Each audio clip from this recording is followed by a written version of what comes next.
Your life is a reflection of your thoughts. If you change your thinking, you change your life. 85% of people struggle with low self-esteem linked to negative self-talk at some point in their lives. Now, that's a number big enough to stop us in our tracks and ask, what's going on in our minds? Today, we're diving deep into a topic that is as challenging as it is transformative: killing your negative thinking. This isn't just about silencing that inner critic. It's about empowering ourselves to live more fulfilling lives. In the world of Stoicism, we find a profound understanding that our thoughts are not mere whispers in the mind. They are the loud voices that dictate our happiness and our suffering.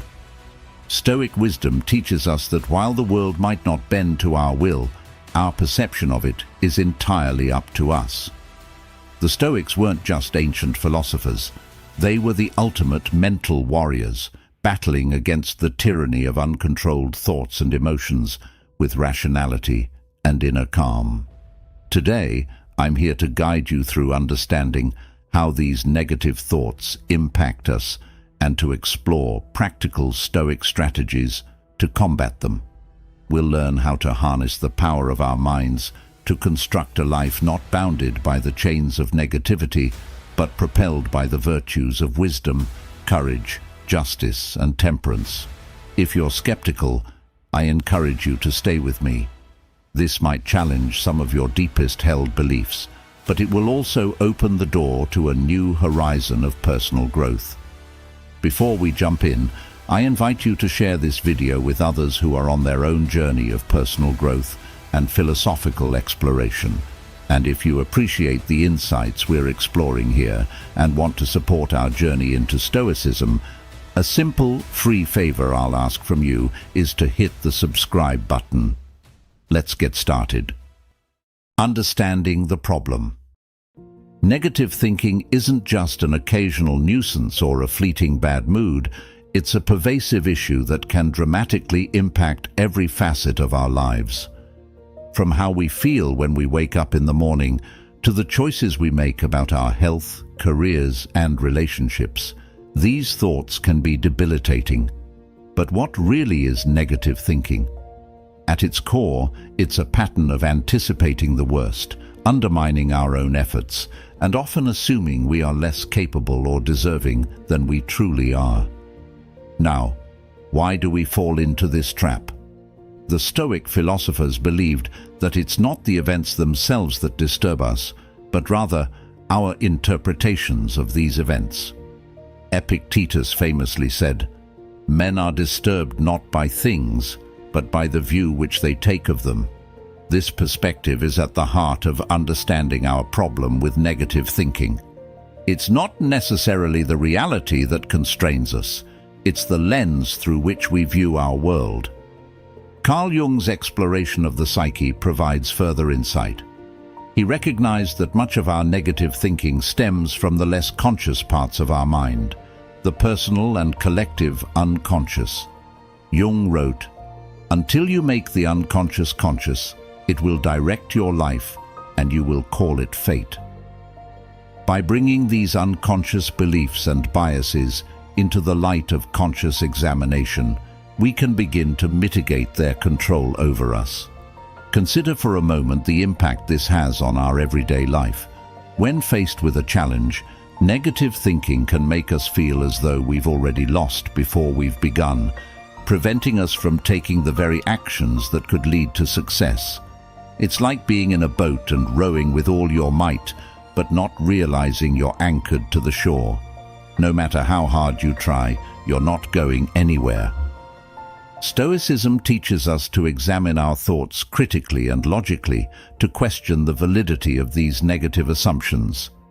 Marcus Aurelius, in his Meditations, prompts us to reflect on our thoughts with scrutiny and to dismiss those that are irrational or unhelpful.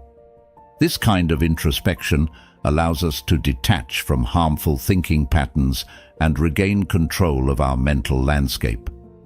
Let's not underestimate the influence of our societal and cultural backdrop.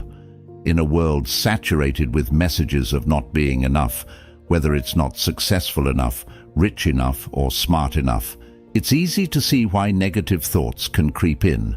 These messages often find fertile ground in the mind, sprouting weeds of doubt and insecurity that can choke our potential. But Stoicism arms us with the tools to clear out these weeds and cultivate a garden of more supportive, empowering thoughts. This issue of negative thinking is what we're tackling today. It's not just about dismissing or avoiding negative thoughts, but understanding them deeply, questioning them thoroughly, and then replacing them with reasoned, constructive thinking. This Stoic approach isn't just about coping, it's about thriving. By mastering our thoughts, we master our perceptions and ultimately our lives. So, as we continue, let's keep in mind that each thought we choose to entertain and each one we decide to challenge is a step towards the kind of life we truly want to live.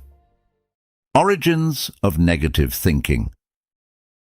Understanding the origins of negative thinking is essential if we are to address it effectively. This isn't just about identifying bad habits, it's about uncovering the deep-seated roots that shape our perceptions and influence our mental landscape.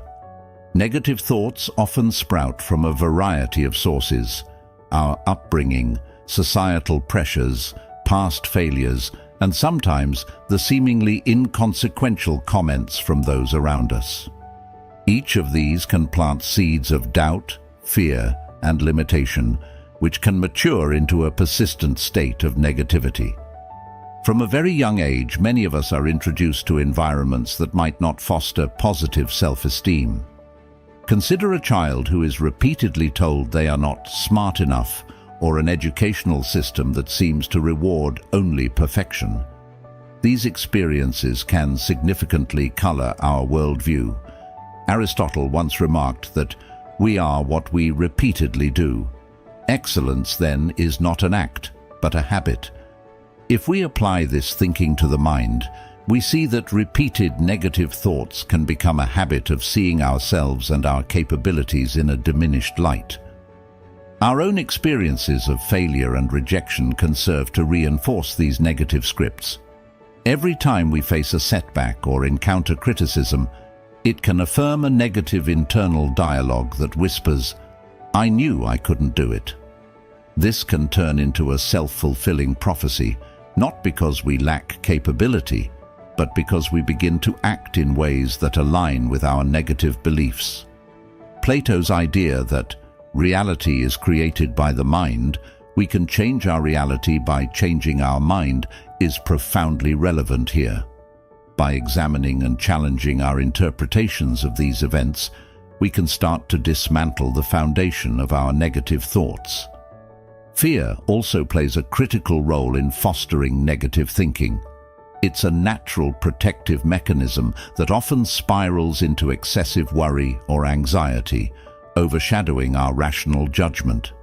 Fear of failure, fear of the unknown, and fear of rejection can all lead to catastrophic thinking, where the mind jumps to the worst possible outcomes.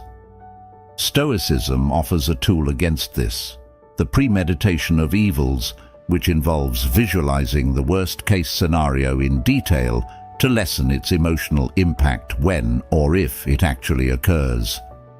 Carl Jung suggested that until you make the unconscious conscious, it will direct your life and you will call it fate. Many of our negative thoughts are rooted in unconscious beliefs formed in our early years, influenced by our guardians, teachers, and the media. These unconscious beliefs often go unchallenged because they are not fully known to our conscious mind. Making these beliefs conscious can rob them of their power and allow us to regain control of our thoughts. Moreover, societal and cultural pressures cannot be overlooked. We live in a society that often emphasizes scarcity and competition, setting exceptionally high standards that can seem unattainable. This environment can lead to constant comparisons and feelings of never being good enough. Stoicism teaches us to redirect our focus from external validation to internal virtues, encouraging us to measure success by our personal growth rather than by comparison to others. The roots of negative thinking are varied and complex, involving personal history, emotional experiences, ingrained fears, and societal messages. However, by leveraging the wisdom of both Western philosophy and psychology, particularly the Stoic focus on controlling our perceptions and reactions, we can begin to understand and unravel these negative thought patterns. This deep understanding not only helps mitigate their effects, but empowers us to reconstruct our mental framework in a more positive and resilient way. Renew your mind. When we talk about renewing our minds, we're not just suggesting a fleeting attempt to think more positively. We're advocating for a profound and enduring transformation of our internal dialogue. This is about cultivating a mindset that enables us not just to survive, but to thrive. The Stoic philosophers offer timeless guidance on how this can be achieved through the disciplined practice of reflecting on our thoughts and deliberately shaping them to foster resilience and peace. One of the central tenets of Stoicism is the idea that our emotions and reactions are the results of our judgments, which are within our power to change. Marcus Aurelius, a Stoic emperor and philosopher, once noted, "You have power over your mind, not outside events. Realize this, and you will find strength." This powerful assertion reminds us that renewal begins by seizing control of our thoughts, scrutinizing them for accuracy, and then aligning them with our true intentions and values. Aristotle also provides a valuable perspective here. He said, "Knowing yourself is the beginning of all wisdom." This introspective journey involves diving deep into our thought patterns and identifying those that serve us well versus those that sabotage our efforts. By becoming more aware of our thoughts, we can begin to challenge the negative ones that have perhaps become ingrained over time. This process of challenging and changing our thoughts isn't about denying our emotions, but about understanding them better and thus managing them more effectively. Moreover, Carl Jung's insights into the human psyche complement this Stoic wisdom beautifully. Jung argued that what you resist not only persists, but will grow in size. Instead of resisting negative thoughts, Stoicism teaches us to acknowledge them, analyze their origin, and assess their truthfulness. This method prevents these thoughts from festering in the shadows of our unconscious, where they can grow unchecked. Additionally, renewing the mind requires us to engage with materials and activities that nurture positivity and growth. This might include reading philosophical texts that challenge our understanding, engaging with art that inspires us, or simply spending time in reflection and meditation. These activities provide new narratives and perspectives that can replace our old, unhelpful stories. Socrates' insistence on the importance of living an examined life plays a crucial role here. By continually examining our beliefs and the thoughts that stem from them, we engage in a process of mental renewal that keeps our minds agile and our spirits aligned with our philosophical goals. This ongoing examination isn't merely a task, but a way of living that keeps our internal world refreshed and attuned to the reality of our experiences. Plato also emphasized the importance of aligning with the forms, the ideal versions of justice, beauty, and goodness. In a similar vein, renewing our minds can be seen as an effort to align our thoughts with the most virtuous and empowered versions of ourselves. By aspiring to these ideals, we craft a self-concept that is robust, compassionate, and deeply wise. To put all of this into practice, we can start each day with a simple affirmation or a Stoic reflection that sets the tone for the type of thoughts we wish to nurture. Whether it's a quote from Epictetus about the power of our responses, or a Jungian mantra that reminds us of the strength found in facing our shadows, these daily practices are the building blocks for a renewed mind. Surround yourself with positivity. This principle involves consciously choosing our environment, people, places, and media that supports and enhances our mental and emotional well-being. As Seneca famously advised, associate with people who are likely to improve you. This guidance encourages us to be selective about our company and to cultivate relationships that inspire and challenge us to grow. Aristotle also touched on the importance of the company we keep when he discussed friendship. He categorized friendships into 3 types: those of utility, pleasure, and the good. The highest and most valuable form of friendship, the friendship of the good, is based on mutual respect and admiration of each other's virtues. These are the relationships that encourage us to become better versions of ourselves. They are inherently positive because they are rooted in a mutual striving for virtue and excellence. Moreover, Plato's allegory of the cave teaches us about the impact of our environment on our perception of reality.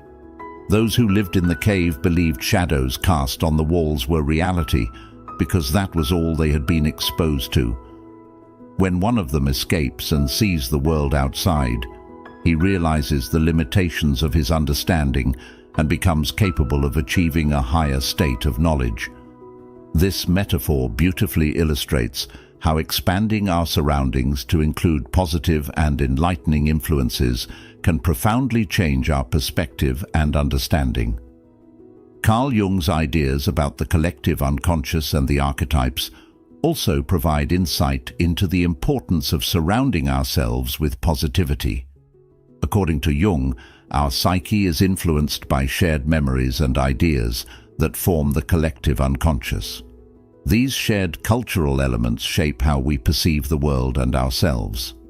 By choosing environments that are supportive and positive, we can influence the archetypes that dominate our personal narratives, shifting from those that emphasize fear and inadequacy to those that embody strength and self-actualization. In practical terms, surrounding ourselves with positivity means more than just being around cheerful people. It involves engaging with content and activities that reinforce our philosophical and life goals. It means participating in communities, both online and offline, where discussions are rooted in encouragement and constructive feedback rather than criticism and negativity. It requires us to be vigilant about the media we consume, opting for books, films and programs that inspire and educate rather than those that perpetuate fear or despair. It also means creating an environment at home and work that reflects the values and virtues we admire. This can be as simple as keeping a clean and organized living space, which according to Stoic practice mirrors a clean and organized mind. Or it could involve decorating our spaces with art and symbols that remind us of our philosophical commitments, like courage, justice, moderation, and wisdom. Seneca's words echo through time when he writes, "Hang on to your youthful enthusiasms. You'll be able to use them better when you're older." By surrounding ourselves with positivity, we are essentially hanging on to or cultivating enthusiasms that align with our better natures. This not only enhances our own lives, but also sets a standard and a beacon for others who are part of our circles, thereby creating a ripple effect of positivity. Take Stoic action. In our journey to overcome negative thinking, the Stoics remind us that understanding and intention alone are not enough. Action is essential. As Epictetus so succinctly put it, first say to yourself what you would be, and then do what you have to do. This straightforward directive underscores a profound Stoic truth. Our ideals must be manifested through our deeds, not just our thoughts. Taking action, in the Stoic sense, means engaging in behaviors and practices that reinforce our philosophical ideals. It involves making deliberate choices every day that align with our values of wisdom, justice, courage, and moderation. By embodying these virtues in our actions, we challenge the negative thoughts that claim we are incapable or unworthy, thereby rewriting our narrative to one of empowerment and self-efficacy. Aristotle also emphasizes the significance of action in his doctrine of the mean, where virtue is not just a state of mind, but a state of character resulting from the habitual practice of choosing the mean between excess and deficiency. This practice is inherently active. For Aristotle, we become just by performing just actions, brave by performing acts of bravery, and temperate by performing acts of temperance. Thus, action is not merely a demonstration of virtue. It is the very means by which virtue is cultivated. Plato also lends insight into the transformative power of action through his theory of forms, which posits that to know the good is to do the good. In other words, true knowledge, once attained, necessarily results in right action. Therefore, by aligning our actions with our Stoic understanding of virtue, we bring ourselves closer to the Platonic ideal of good, elevating not just our minds, but also our entire beings. Carl Jung's concept of individuation, the psychological process of integrating the conscious with the unconscious to achieve self-actualization, further highlights the necessity of action. For Jung, this integration does not occur in contemplation alone, but through encounters with the world that challenge our existing frameworks and compel us to grow. He argues that you are what you do, not what you say you'll do, stressing that our true character and psychological maturity are expressed through our actions. Therefore, Stoic action involves more than just combating negative thoughts. It's about proactively living out the virtues that define Stoicism. It's about making choices, small and large, that reflect a commitment to self-improvement and philosophical integrity. Whether it's choosing to speak kindly in a difficult situation, opting to face a long-standing fear, or deciding to forgive someone who has wronged us, each action is a step towards becoming the person we aspire to be. Moreover, taking Stoic action means embracing the challenges that life throws our way as opportunities for growth. Instead of shying away from difficult circumstances, Stoics see these as arenas in which to practice virtue. Each challenge is a call to action, a chance to demonstrate resilience, practice patience, or reaffirm commitment to our principles. In practical terms, taking Stoic action can be as simple as setting daily goals that reflect our values, engaging in community service that fosters justice and kindness, or maintaining disciplines like journaling or meditation that encourage reflection and self-control. Each of these actions not only counters negative thinking, but also builds a stronger, more virtuous self. The power of words. Stoic philosophy emphasizes that it's not only our actions that reflect our virtues, but also our speech. The power of words in shaping our reality cannot be overstated. Epictetus advised, "First learn the meaning of what you say, and then speak." This idea points to the inherent power of words to influence, not just express, our thoughts and emotions. The Stoics understood that words could build up or tear down the inner citadel of our minds. Marcus Aurelius, in his personal writings, often reflected on how to communicate effectively and truthfully, emphasizing that our words should be seasoned with the virtues we cultivate, such as honesty, restraint, and kindness. By aligning our speech with these virtues, we reinforce our Stoic practice and extend its influence outward, impacting those around us positively. Aristotle also contributes to this conversation with his concept of ethos, pathos, and logos, highlighting the persuasive power of speech. He argued that credibility, ethos, emotional connection, pathos, and logical argument, logos, are crucial components of effective communication. For Aristotle, the way we speak and the words we choose not only convey information, but also persuade and mold the world around us. When we speak, we're not just transmitting data, we're influencing opinions, emotions, and behaviors. Plato's dialogues also show a deep appreciation for the precision and impact of words. His Socratic dialogues, for instance, illustrate how Socrates used questions and dialogue to challenge assumptions and reveal deeper truths. Plato shows us that through careful and considered dialogue, we can guide others toward greater understanding and self-awareness. From a psychological perspective, Carl Jung's theories about the psyche resonate with the Stoic emphasis on mindful speech. Jung wrote extensively about the power of the unconscious and how language can both reflect and shape the unconscious impulses that drive our behavior.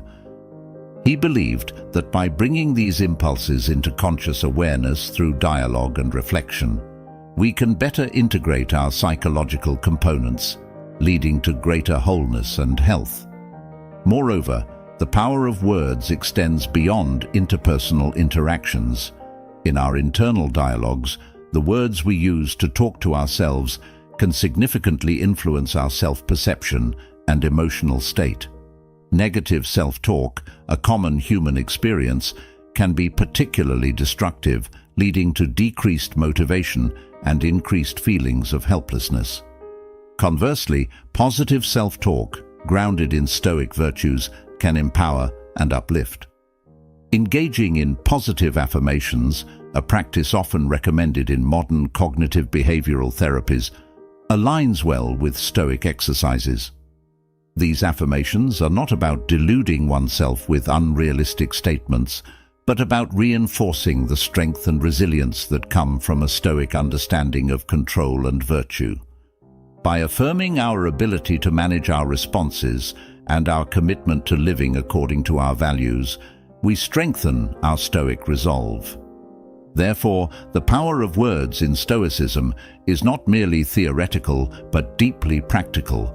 It encompasses our dialogues with others, our internal monologues, and even the way we engage with the broader culture. Each word we choose carries weight, building or breaking down, enlightening or obscuring, healing or hurting. As we continue to cultivate Stoic virtues, let us be ever mindful of the transformative power of our words to shape ourselves, influence others, and create a world more aligned with reason, virtue, and wisdom. Thank you for joining us today on this profound journey through the depths of Stoic philosophy. Remember, the words we choose and the actions we take forge the path to a life lived with virtue and purpose. As you continue to navigate the complexities of life, let the wisdom of Stoicism guide your way, turning every challenge into an opportunity for growth. What if I told you that the voice destroying your life isn't coming from the outside, but from within? That the real enemy isn't your circumstances, your past, or the people who doubted you. It's the thoughts you let crawl into your mind and take root. You feel tired, overwhelmed, unmotivated. But have you ever stopped to ask why? Why do you keep doubting yourself, even when you know you're capable of more? Why do your own thoughts tear you down instead of lifting you up? This isn't just overthinking. It's a war of perception, and most people are losing because they don't even realize they're fighting. The truth is, negative thinking doesn't just weigh on your mood.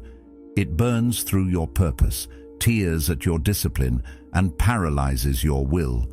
But what if there were ancient laws, ruthless, tested, and rooted in Stoic philosophy, that could silence that inner chaos and rebuild your mind into something unshakable? Stay with me, because today we're not sugarcoating anything. We're cutting to the truth, and once you see it, you can't unsee it. If you're ready to stop letting fear and doubt control the narrative and start building a life of clarity, strength, and self-mastery, please subscribe for the version of you that's waiting to be claimed.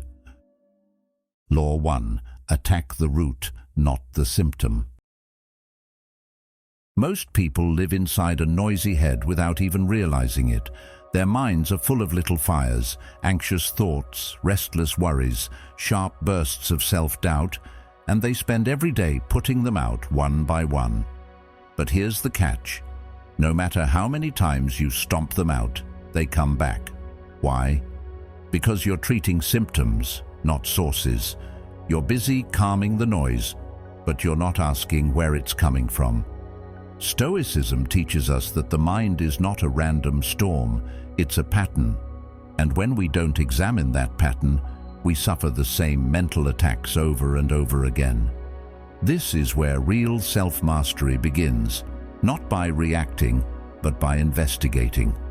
It means getting honest about what's underneath the thought, the fear, the story, the wound. Let's say your mind keeps whispering, "You're falling behind."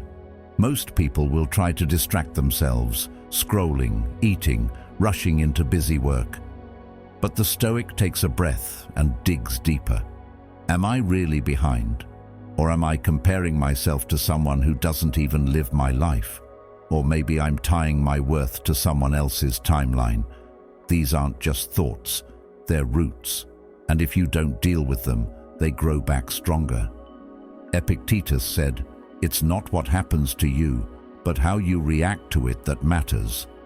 But your reaction isn't just emotional, it's also habitual, and habits come from roots.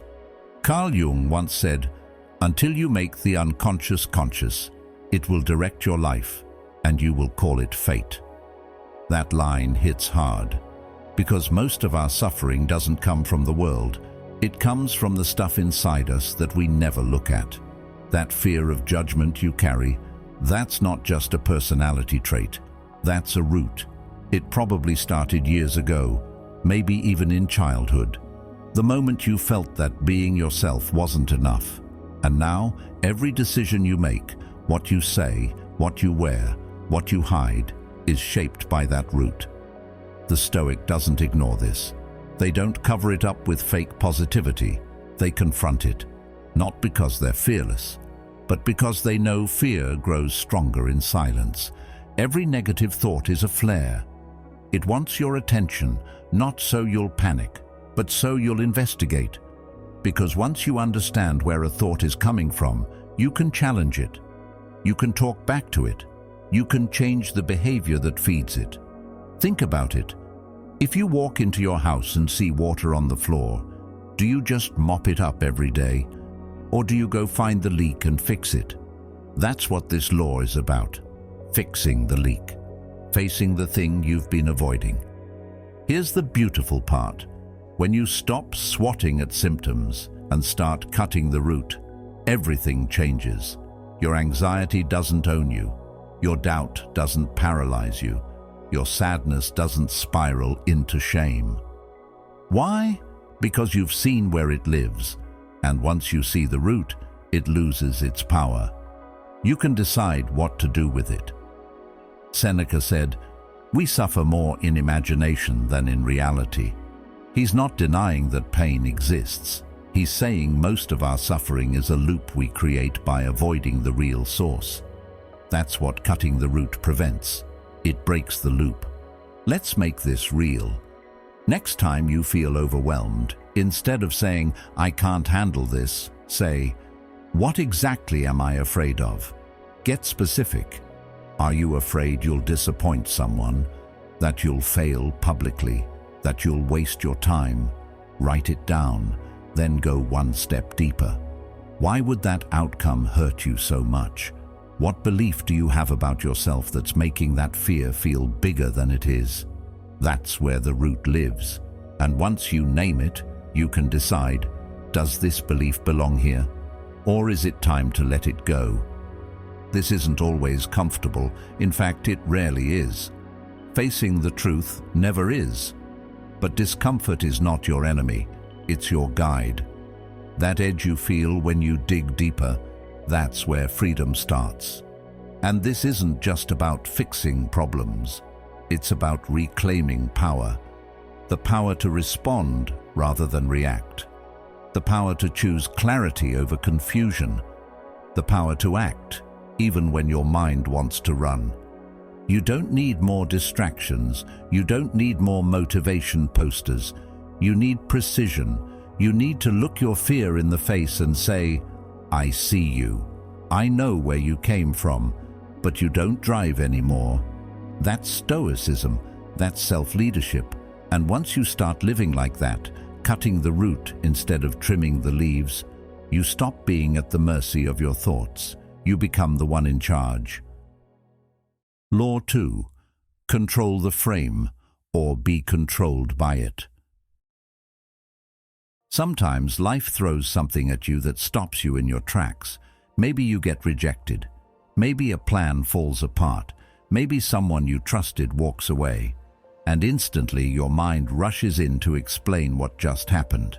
But here's the catch: how you explain it to yourself is everything. Because your brain isn't just recording the event, it's assigning meaning to it. And that meaning becomes your reality. The Stoics knew this deeply. They understood that pain, failure, and discomfort are unavoidable, but suffering is optional. That's the difference between what happens to you and what you tell yourself about what happened. Let's say you lose a job. Some people spiral. They tell themselves, I failed. I'm not good enough. I'll never bounce back. But someone else, same job loss, might say, maybe this was the push I needed. Now I can finally pursue something that actually matters to me. Same event, different frame. And that frame changes everything. Epictetus once said, men are disturbed not by things, but by the views which they take of them. He's not sugarcoating anything. He's reminding you that the story you attach to the moment holds more power than the moment itself. You ever notice how some people seem unshaken by chaos? It's not that they don't feel anything. It's that they've trained their minds to reframe faster. When something goes wrong, they don't fall into despair. They pause, they pivot, they ask better questions. That's what Stoicism teaches. Not to pretend life doesn't hurt, but to choose a response that strengthens you instead of breaking you. So the next time life hits you with something unexpected, try this. Instead of saying, this isn't fair, say, what can I learn here? Instead of, I can't handle this, ask, what part of me is being tested right now? The moment you ask a stronger question, you build a stronger mind. Carl Jung put it this way: it all depends on how we look at things and not how they are in themselves. That's a deep truth, because so much of what we call reality is just our mental interpretation of it. We think we're seeing the world clearly, but often we're just seeing it through old wounds, fears, expectations. Your perception becomes your prison or your power. If your inner voice is always framing things as personal attacks, failures, or setbacks, then of course life will feel heavy. But when your mind starts to say, this is a challenge, or this is part of the process, or even this is training, then you step into ownership. You begin to control the frame rather than be controlled by it. And let's be honest, most people don't do this. Most people hand over the pen and let fear, shame, or old programming write the script. Something goes wrong and suddenly their whole identity crumbles. But not you, not anymore. You're here because you want sovereignty. You want to train your mind, not just to survive difficulty, but to lead through it. That begins with catching the moment your inner dialogue kicks in and choosing a better story. Let's get practical. Say someone criticizes your work. Your first instinct might be to take it personally. They don't respect me. I must not be good enough. But step back. Control the frame. This is feedback. I'm being sharpened, or you get ghosted by someone you care about. Your mind might want to spiral. I must be unlovable. Catch it. Flip it. That says more about their clarity than my worth. The facts don't change. but the emotional weight does. You lighten the load by choosing a frame that's rooted in growth, not defeat. Marcus Aurelius wrote, "You have power over your mind, not outside events. Realize this, and you will find strength." That's what framing is. It's reminding yourself that no matter what happens out there, you still control what happens in here, your thoughts, your meanings, your reactions. You can't always change the external, but you always have the power to change the lens through which you interpret it. That's where your freedom lives. And listen, this isn't about fake positivity. This isn't about pretending life is easy or pretending you're never hurt. This is about clarity, because once you realize that your story determines your strength, you stop playing the victim and start shaping your own reality. You stop asking, "Why is this happening to me?" and start asking, "How can I use this?"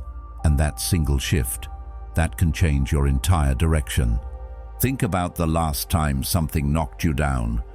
Not just what happened, but what you told yourself about it. That story shaped how you felt, how you acted, what you did next. So what if you chose a new story? What if you made that your daily practice? Wake up, something annoys you. You pause and say, "This is my patience workout." Someone rejects you. "This is teaching me to validate myself." You fail at something. This is fuel for refinement. The more you do this, the more your mind becomes a tool for strength instead of a trap for stress. The world is going to test you. That's not a question. The question is, will you let every setback define you, or will you learn how to define the setback? Will you let life control your frame, or will you take the frame into your own hands and bend it toward meaning, toward discipline, toward resilience? Law 3. Build a mind that's a fortress, not a doorway. Most people don't realize how exposed their minds are. They wake up and instantly check their phones. They scroll, they react, they absorb. Opinions, criticisms, bad news, reminders of what they're not doing. Without even noticing, they're letting every outside voice walk straight into their thoughts and rearrange the furniture. And after a few hours, they wonder why they feel drained, anxious, scattered. But here's the truth. Your mind isn't supposed to be a hallway with open doors. It's meant to be a fortress. Stoicism teaches us that what enters your mind determines how you live your life. And if you don't control the gates, someone else will. Think about it. If you owned a castle, would you let just anyone walk in? Would you let a stranger wander through your rooms, shout insults, break your windows and leave? Of course not. But that's exactly what we do with our thoughts. Someone says something offhand, and we carry it all day. One bad outcome, and we spiral into worst-case scenarios. We don't question the thought, we just believe it. We hand it a seat at the table. This is why the idea of a fortress mind matters, because the world is full of noise, some of it subtle, some of it's loud. But all of it is trying to influence you. Advertising, social media, the expectations of others, your own inner critic, they all want in. And if your mental walls are weak, they'll get in. But when your mind becomes a fortress, you start filtering. You don't believe every negative thought just because it shows up.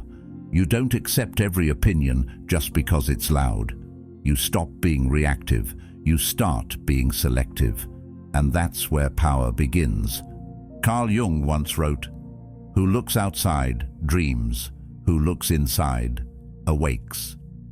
That awakening happens the moment you realize you don't have to accept every thought that appears. You get to question it. You get to decide whether it serves you. You get to respond instead of react. But that only happens when you build walls, not to block out life, but to protect your clarity, your focus, your peace. Now let's talk discipline, because building a fortress mind doesn't happen by accident. It takes repetition. Every time you notice yourself spiraling into self-doubt and you stop, breathe and refocus. That's a brick.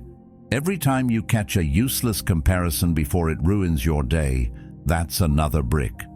Every time you refuse to engage with drama or feed a fear that isn't real, that's another one. It's not about being emotionless, it's about building structure. Seneca said, "No person has the power to have everything they want, but it is in their power not to want what they don't have."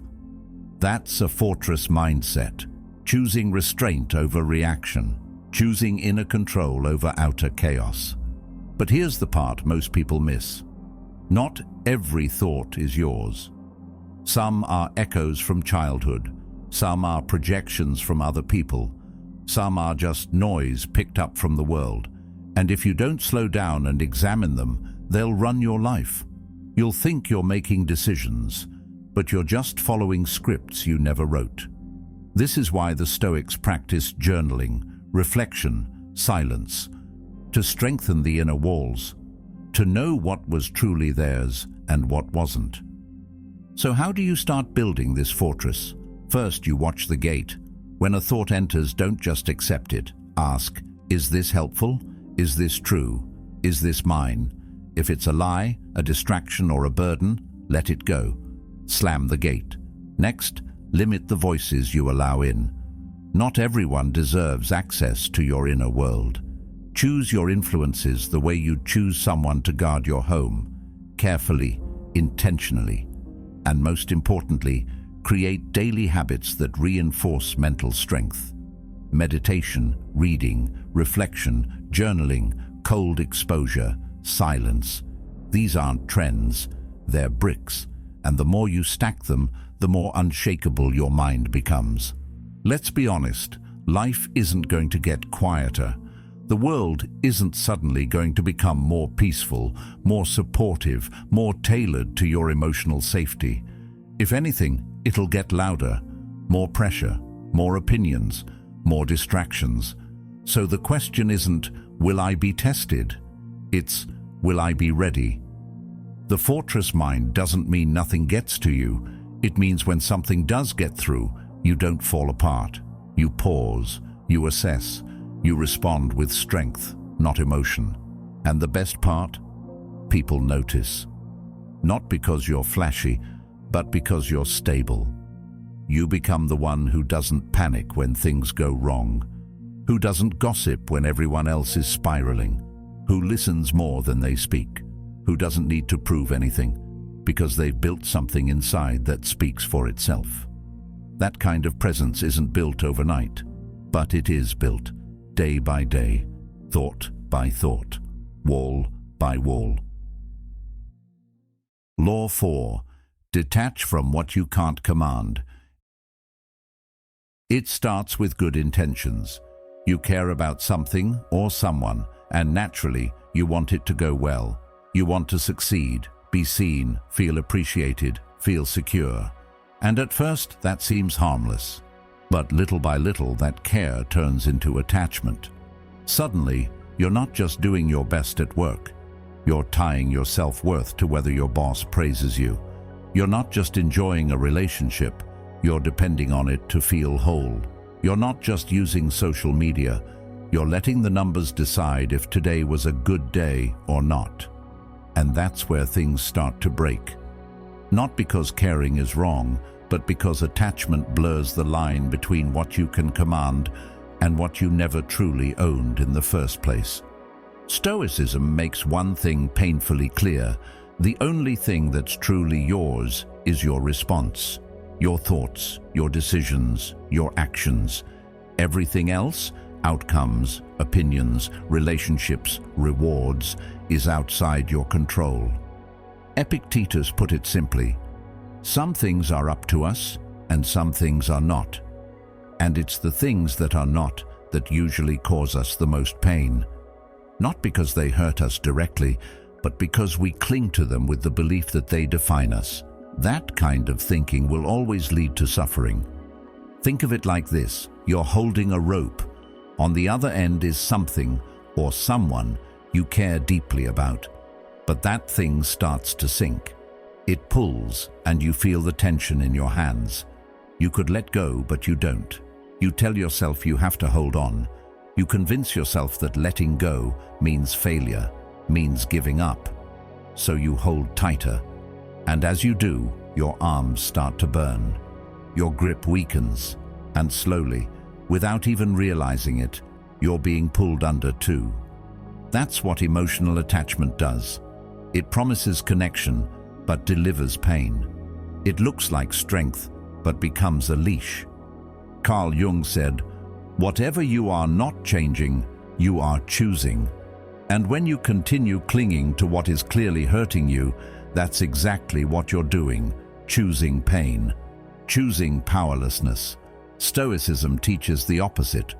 Not apathy, but clarity. Not coldness, but command. Detachment isn't about being numb or distant. It's about separating your peace from what you cannot predict. It's saying, I'll show up. I'll give my full effort, but I won't let my joy depend on what's outside of me. That's not weakness. That's maturity. Here's the thing. Detachment doesn't mean you stop caring. It means you stop needing. You can love someone deeply without tying your worth to whether they stay. You can pour your heart into a project without letting failure define your value. You can chase a goal with full force and still accept the outcome with grace. That's what the Stoics did. Marcus Aurelius led an empire, faced plagues, betrayal, and war. Yet he wrote, "You have to assemble your life yourself, action by action." He didn't wait for fortune to favor him. He acted, detached from praise, detached from fear. In the modern world, detachment feels almost rebellious. We're told to hustle harder, to care more, to push through. We're praised for how much we give, but rarely asked what it's costing us. That's why so many people burn out, because they're gripping too tightly to things they don't control. Outcomes, likes, loyalty. They live on edge, trying to force stability from things that were never theirs to own. And the more they chase it, the more it slips away. But once you begin detaching, something surprising happens. You start to feel light again, grounded, present. You stop spinning stories about what if and come back to what is. You stop chasing people and start attracting peace. So much of our anxiety is wrapped around futures we've invented, around results that haven't happened, around people who may never change. And still, we cling. But when you practice detachment, you stop bleeding energy into things that don't respond to your effort. You begin to focus only on what you can actually shape: your breath, your habits, your attention, your attitude. So how do you apply this? Start small. When something doesn't go your way, instead of spiraling, ask yourself, was this mine to control? If the answer is no, release it. When someone disappoints you, instead of lashing out, remind yourself, their actions are theirs. My reaction is mine. When you feel anxiety about the future, bring yourself back to the only thing you can actually touch: this moment. What can I do right now that aligns with my values? That's all you ever need to do. Detachment is a daily practice. It's not a one-time decision.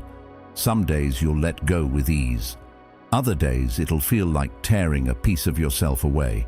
But the more you practice, the stronger your center becomes. And eventually, you won't need to try to detach. You'll simply stop attaching in the first place.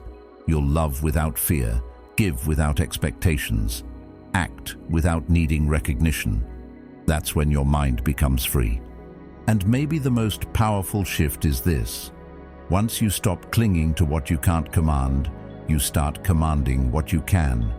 Your clarity sharpens, your energy returns, your discipline deepens. You stop chasing peace and start generating it from within. That's what Stoicism was always about. Not indifference, but independence. Not withdrawal, but wisdom. It's the kind of freedom that no person, no loss, no failure can take from you. Law 5. Turn pain into power. No one gets through life without pain. That's not a threat, it's just the truth. You'll be disappointed, you'll be rejected, you'll mess things up, and you'll be hurt by things that are unfair. But the real question is, what will you do with it? Most people try to escape pain. They numb it, they avoid it, they try to pretend it didn't happen. But pain ignored becomes pain recycled. It leaks into your habits, your relationships, your self-talk. You start building your identity around wounds you never healed. That's where the Stoic approach flips the script. Because instead of running from pain, Stoicism says, face it, study it, use it, make it your fuel, not your prison. The Stoics didn't ask for a life without difficulty. They didn't beg the universe to keep them safe. They trained to endure it. They trained to use it. Marcus Aurelius, who ruled an empire during wars and plagues, once wrote, "The impediment to action advances action." What stands in the way becomes the way. That's not just poetic, that's practical. It means that pain, failure, and setbacks aren't detours from the path. They are the path. They are how you grow, how you get sharper, stronger, wiser, but only if you stop treating pain like a curse and start treating it like a teacher. Carl Jung said, "There is no coming to consciousness without pain." That means discomfort is the doorway to self-awareness. Think about it. When do you grow the most? When everything is easy and perfect? Or when something breaks and you're forced to look inward? The breakup that shattered your confidence, the job loss that made you question your worth, the failure that felt like the end. Those moments hurt, yes, but they also hold power. They expose what's weak and give you a chance to rebuild with something stronger, something real. But here's the catch. You have to choose to use the pain, because pain doesn't automatically make you stronger. It can break you if you let it. It can make you bitter, resentful, stuck. Or it can forge something new inside of you. The difference is in the story you attach to it. Most people go through pain asking, "Why is this happening to me?" The Stoic asks, "How can I use this?" That one shift changes everything. Let's say you fail at something big. You lose money, you get humiliated, you let people down. You could fall into shame, you could hide. You could let that failure define your identity, or you could break it down. Ask, what did this reveal about me? Where was I unprepared? Where was I overconfident? What patterns do I need to change? When you do that, the failure becomes information. It becomes leverage. It becomes your edge. Seneca said, "Difficulties strengthen the mind, as labor does the body." And he meant it. Pain, when embraced properly, becomes the weight that builds your mental muscle. Rejection, that's another form of power. If you stop taking it personally, you didn't fit someone's expectations. Great, now you have space to build your own. Someone walked away. Good. You just got handed clarity. And clarity is one of the most underrated weapons on the path to personal power. Every no you hear teaches you more about your yes. Every door that closes is a filter that sharpens your direction. But to use pain this way, you need discipline, emotional discipline, the ability to sit with pain long enough to understand it without letting it destroy you. That's where the Stoic practice of reflection comes in. Journaling, silence, stillness. When something hurts, don't just react. Observe. Write it down. Break it apart. What did it touch inside you? What belief did it challenge? What strength did it reveal you didn't know you had? This isn't about suppressing pain. It's about metabolizing it, turning it into mental nutrition. Now, imagine what happens when you start doing this consistently. When your default response to setbacks isn't panic or self-pity, but analysis and action. You lose, and instead of collapsing, you lean in. You get criticized. And instead of taking it as a wound, you take it as feedback. You get knocked down, and instead of asking, "Why me?" you say, "Watch me." That's what power looks like. Quiet, resilient, relentless. The Stoics were not perfect. They felt pain like the rest of us. But what made them rare is that they refused to waste it. They treated life like a forge, and everything that hurt them became a flame. Every scar became a lesson. Every bruise became proof they were still standing. That mindset isn't just ancient wisdom. It's a weapon you can carry every single day. So whatever pain you're carrying right now, don't bury it. Don't wish it away. Study it, sharpen it, use it. Ask yourself, how can this make me wiser? How can this make me stronger? How can this become my advantage instead of my excuse? Because here's the final truth. You don't become powerful by avoiding storms. You become powerful by becoming the storm. You become the force that grows in difficulty, that learns in failure, that sharpens in darkness. You don't wait for things to get easier. You get tougher. You don't wait for the world to hand you peace. You earn it, brick by brick, through every hardship you've ever endured. Law 6. Let silence be your superpower. Sometimes the most powerful thing you can do is say nothing, not out of fear, not because you're unsure, but because you've learned the difference between expression and exposure. We live in a time where everyone's expected to have an opinion about everything, to post it, share it, shout it, vent it. But here's the truth no one wants to admit. The more you speak your weakness out loud, the more you reinforce it. That moment when you say, "I'm just so anxious," or "I feel like I'm not enough," might feel like relief, but often what you're really doing is carving those words deeper into your identity. The Stoics understood this long before it became a cultural norm to overshare. They didn't suppress their emotions. They contained them. They didn't fake strength. They cultivated silence as a form of power. Negative thoughts thrive on volume. The louder you speak them, the more they echo. And the more they echo, the more real they feel. Have you ever noticed how saying something out loud can suddenly make it heavier, more dramatic, more intense? That's because you're not just thinking it anymore. You're performing it. You're handing it shape, voice, meaning, and the brain is listening. Marcus Aurelius once wrote, "The things you think about determine the quality of your mind." Now add speech into that mix, and it multiplies. That's why the Stoics were careful with their words, because they understood something we've mostly forgotten. Your words shape your world. Carl Jung echoed a similar insight from a psychological perspective when he said, "The more unintelligent a man is, the less mysterious existence seems to him."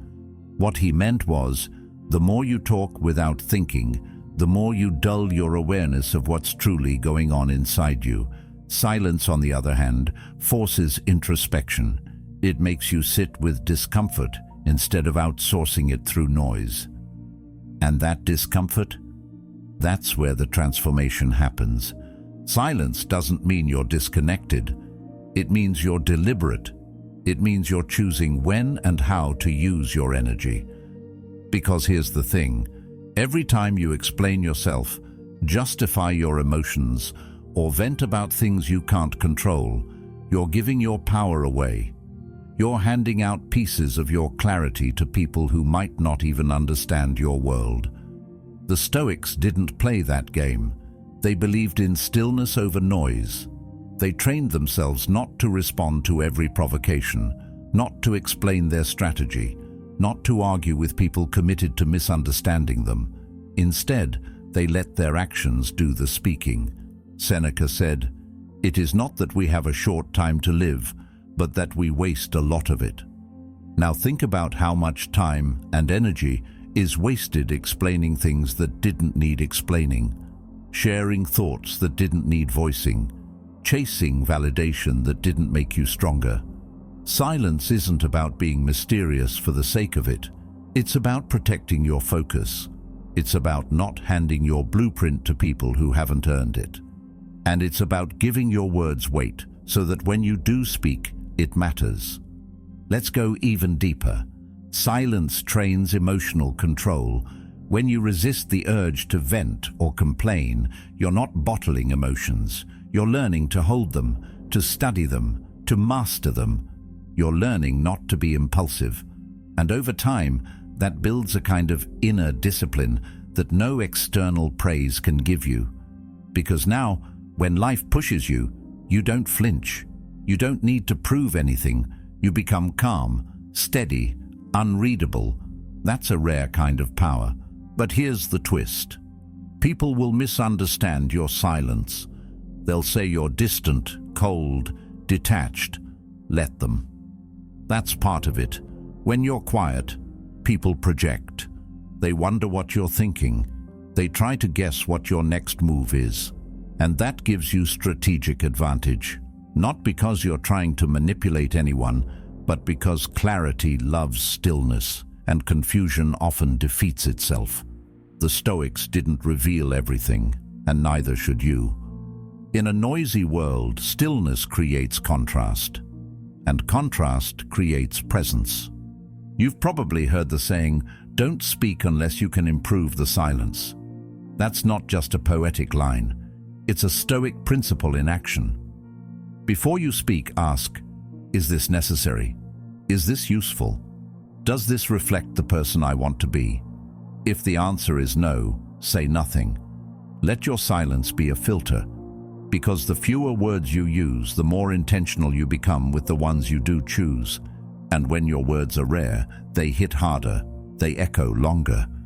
Aristotle once said, "Wise men speak because they have something to say, fools because they have to say something." And that's a hard truth in today's world, where constant expression is confused with wisdom. The Stoic doesn't need to announce their thoughts to prove they've had them. They don't need to share every detail to feel real. They move with presence, speak with intention, and keep their internal world sacred. So how do you start making silence your strength? Begin by practicing restraint. When you feel the need to immediately vent, pause. When someone insults you or triggers you, pause. When you're unsure what to say, pause. In those pauses, you'll start to feel something new. Control. And that control is the soil where confidence grows. It's the space where clarity enters, and it's the moment where reaction ends and response begins. This isn't about being silent forever. It's about learning the value of silence. So when you speak, it comes from strength, not insecurity. You speak because you've already thought it through. You speak because it adds value. You speak because it aligns with your principles. And when you live like that, people feel your presence, even when you say nothing at all. Law 7. Rewrite the story you live under. Every single morning, whether you realize it or not, you wake up inside a story. Not one written by fate or forced by circumstance, but one written by you. The way you think about yourself, the beliefs you carry about who you are, what you're worth, and what you're capable of. That story doesn't always speak loudly, but it runs deep. Sometimes it whispers, "I'm not good enough." Other times it shouts, "This always happens to me." And often we just accept those lines as truth, but they're not truth. They're habits, mental scripts that we've repeated for so long, they start to feel real. But the truth is, you can change the story. And when you do, everything changes with it. The Stoics understood this deeply. They knew the mind could be either your strongest ally or your greatest enemy, depending on what you allowed it to repeat. Marcus Aurelius wrote, "The soul becomes dyed with the color of its thoughts." Think about that for a second. If you constantly feed your mind the language of limitation, fear, or self-doubt, your identity slowly takes on that color. You start living like a person who can't change, can't grow, can't rise. But if you change the language, If you change the narrative, you start living like someone who can, and that's where power begins. Let's make this simple.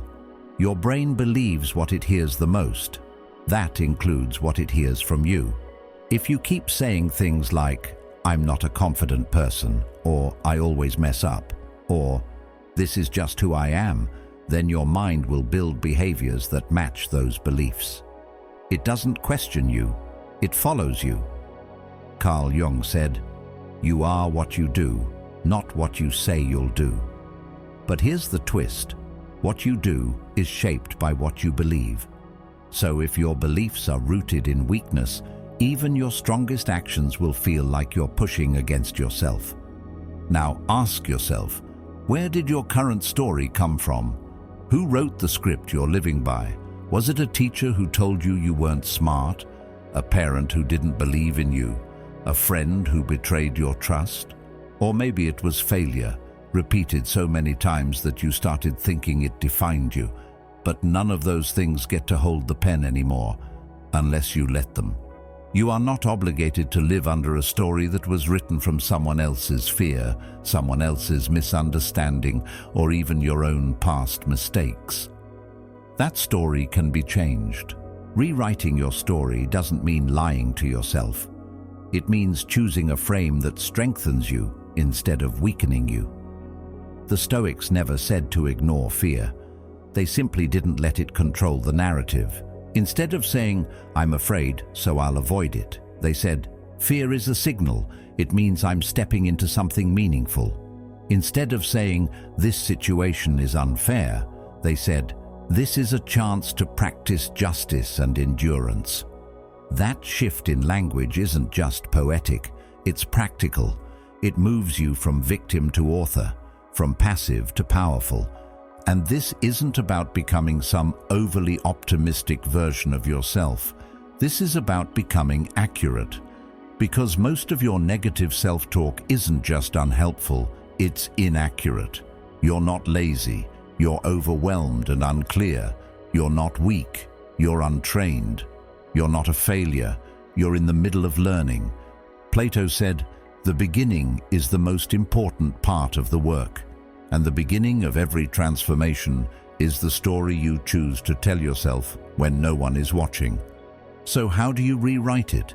Start by catching the default phrases you say when you're stressed or doubting yourself. Do you say, "I always do this," or "I knew I'd mess it up," or "Of course it happened to me"?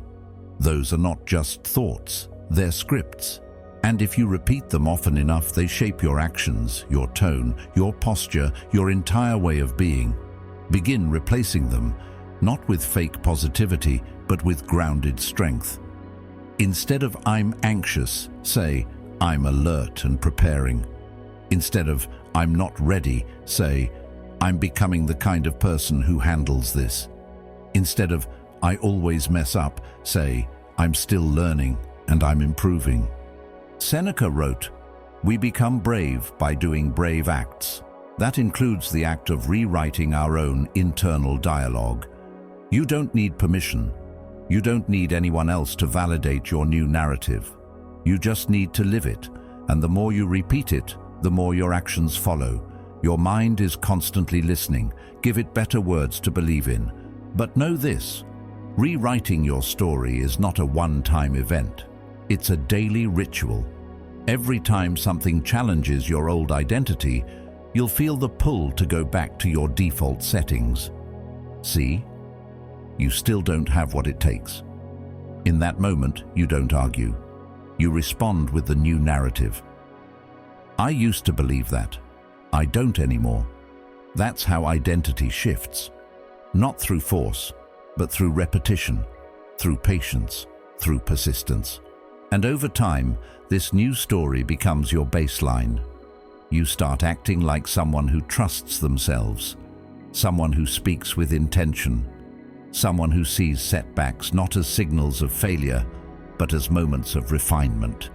The story doesn't have to be grand. It just has to be yours, rooted in awareness, written in strength, carried with discipline. You are not what happened to you. You are what you choose to do next.